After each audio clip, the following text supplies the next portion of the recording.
If you've ever played Smash Bros in your life, or any video game in general, you probably know how to hold this thing, a controller. It's very ergonomically shaped, and even if you've never held a controller before, it's pretty intuitive on how to grip it, like this. However, what if I told you that one of the most optimal ways to hold this controller is actually dropping this form entirely?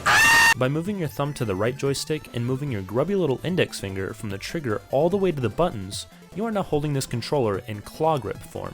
Crazy, I know. But believe it or not, claw grip is actually useful in a lot of cases, and can even help players to perform more optimally in general. On paper, it can be used to hit combos and kill setups more reliably since you have a finger exclusively for both pressing buttons and flicking the right joystick, and in execution, has actually shown legitimate results with players such as IBDW who have had impressive melee tournament outcomes. However, if you're already used to playing in a regular form, is it even worthwhile to switch over to an entirely different grip just to play a little bit better? In other words, is claw grip in Smash worth it?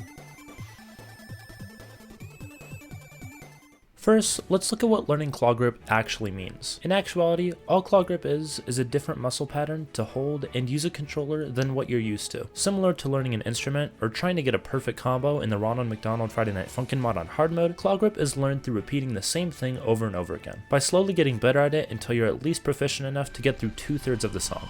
Match. Now, there are many different types of muscle memory, such as gross muscle memory, fine motor memory, declarative memory, episodic memory, procedural memory, and honestly there's just too many to count. However, for the sake of this video, we're just going to focus on fine motor memory, since that's a type of muscle memory that contributes to things like learning how to quickly solve a Rubik's Cube, master pen flips, and learning how to use claw grip. While there isn't an exact number on how long it would take to learn a new fine motor skill, since there's just so many variables that play into it, many sources that I found said that 20 hours is enough to go from a complete novice at an activity to someone who is decently okay at an activity. However, I believe that integrating claw grip into already existing gameplay can be more frustrating than if you were to just start out playing with claw grip from the beginning. This is because after learning something proficiently, let's say for example RAR back airs, it's easy to just do it on autopilot because that's just what your brain defaults to and you don't really have to think about it. However, trying to do the same thing with an application, in this case claw grip, then it's frustrating to have to try incredibly hard to do something that you know is easy to do,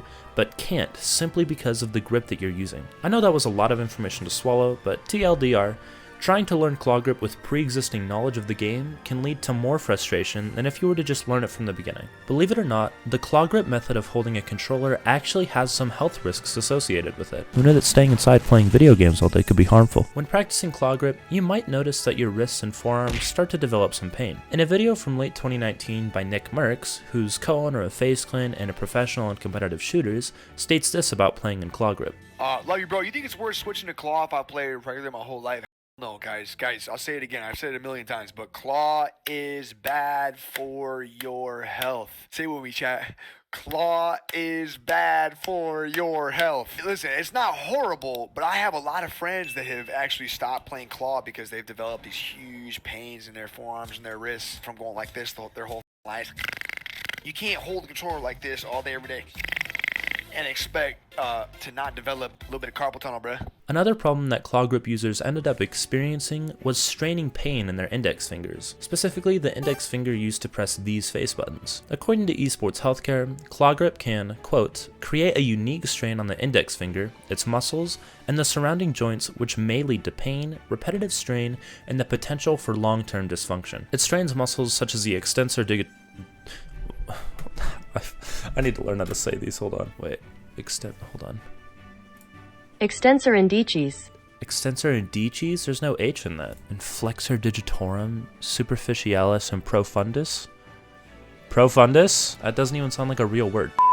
It strains muscles such as the extensor digitorum, extensor indicis, and flexor digitorum superficialis and profundus, which can cause fatigue and pain in the short term and may lead to muscle malfunction in the long term. Now, to be perfectly honest, health risks like this aren't something that I would want to risk when I'm just trying to play a children's party game by myself alone in my bedroom, but I digress. So, to finally answer the age-old question, is learning a completely new grip to play more optimally in Smash Bros worth it? In my opinion, I wouldn't really bother learning it. After everything that I researched trying to make the script for this video, the pros of having marginally better gameplay just doesn't outweigh the cons of potential long-lasting injury. In fact, I would bet that at least 90% of Smash players don't even bother learning claw grip to make an improvement in their gameplay, because in nearly every single instance, their grip isn't what's holding them back. What's holding them back is their mindset during a match, combo consistency, and overall knowledge of the game itself. I think that if anybody wants to improve more in Smash Bros, shouldn't focus on something minuscule like their grip style in a controller, but focus on these fundamental things to not only improve their skill, but to boost their morale in the process. Hey guys, thanks for watching. Of course, the point of this video isn't to discourage anybody from using claw grip or anyone who's interested in learning it. I just made this video because I was personally interested in how effective claw grip really was in improving gameplay and if it was even worth it to try it. People who find success in using claw grip have all the right to keep using it, and I'm sure they're not going to let somebody with only 94 subscribers push them down on that. However, if you want to make that number bigger and pressure the claw grip users into using my objectively correct opinion, then I am by no means stopping you. If you learned something in this video, leave a like and subscribe, and comment if you would learn claw grip if you gotten the chance to and if you want to, because, you know, the algorithm pushes this video more if you do. Thanks so much, and I'll see you guys next time.